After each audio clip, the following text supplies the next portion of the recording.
l'Audi S4 à vente, nouvelle génération.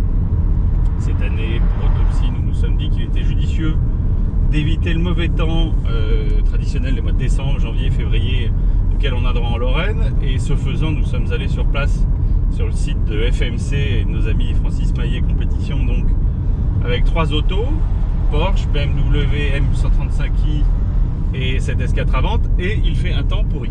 Donc du coup, on s'est un peu trompé là-dessus. Toujours est-il que cette Audi a une particularité, c'est un diesel, c'est quand même assez rare sur Autopsy. C'est un break, deuxième rareté, et c'est en plus le premier de la marque à disposer avec ses sœurs S6, S7, S5, SQ5 d'un moteur V6 3 litres TDI turbo compressé et doublé d'une suralimentation par compresseur entraînement électrique.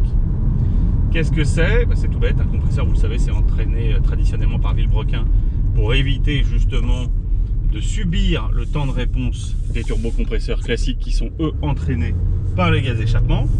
Et bien là, ce faisant, pour éviter de consommer avant de redélivrer de la puissance et du couple, le compresseur est à entraînement électrique.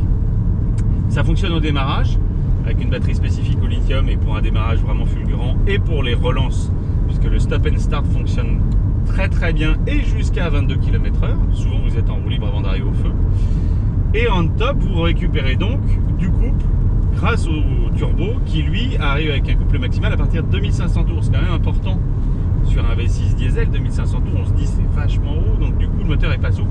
C'est pas vrai, bien aidé par les Tiptronic 8, il marche tout le temps. Toutefois, nouvelle norme aidant, il n'est pas rare soit de jouer du drive select et de se mettre en dynamique, ou alors en motorisation un peu plus excitée au niveau de la transmission, voire en passant sur sport comme ceci, pour que le moteur soit plus réactif à très bas régime, et notamment en ville où il peut paraître un petit peu indolent, d'autant que la voiture, pas oublier, pèse plus d'une tonne 8 à vide. Imaginez, avec un pépère comme moi, on est largement au-dessus de la tonne 9. Donc résultat des courses, elle fonctionne bien, elle consomme peu, elle est déclarée à 7 litres, ce qui est une utopie, vous vous en doutez. Par contre, pour avoir beaucoup roulé avec, je peux vous le dire, on fait à peine plus de 8 litres sans le moindre discernement, ce qui est quand même assez miraculeux. En plus, la sonorité peut être évoluée grâce, comme vous le savez, avec ce synthoniseur classique qui avait fait son apparition sur la SQ5. C'est un peu moins réussi ici, toujours est-il qu'il y a un vrai bruit de gros moteurs diesel assez rigolo. Donc dans les faits, on est dans une vraie sportive qui marche aussi bien, voire mieux d'ailleurs en reprise, que feu la S4 V6 essence suralimentée précédente, en tout cas avant restylée. J'étais assez circonspect, pour pas dire bardé de préjugés en fait, quand j'ai récupéré cette auto.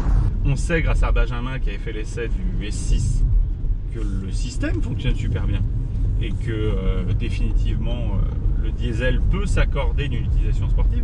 Toutefois, je pensais qu'il était plus judicieux de le mettre dans une grosse berline qui réclame plus de couple que de puissance. Là, on a 347 chevaux, ça marche très bien, 4 secondes 6 au 0 à 100, vous vous rendez compte. Ça arrache fort, et évidemment vous disposez du quattro qui est indispensable dans ces circonstances, et puis qui est en général toujours en corrélation avec les S et RS. L'ensemble vaut un peu plus de 70 000 €, une vraie somme. Par contre, il est, c'est inédit, véritablement bien équipé, puisqu'il a les feux à LED, les sièges électriques chauffants, alors qui sont pas ces sièges sport enveloppants avec les maintiens latéraux réglables.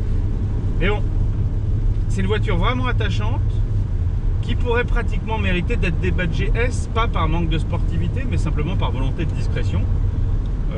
Moi, si vous m'en proposez une gratuitement, on s'entend, je la prends gris Daytona, je garde les jantes 19 pouces d'origine, sachant que les 19 sont réservés à la France.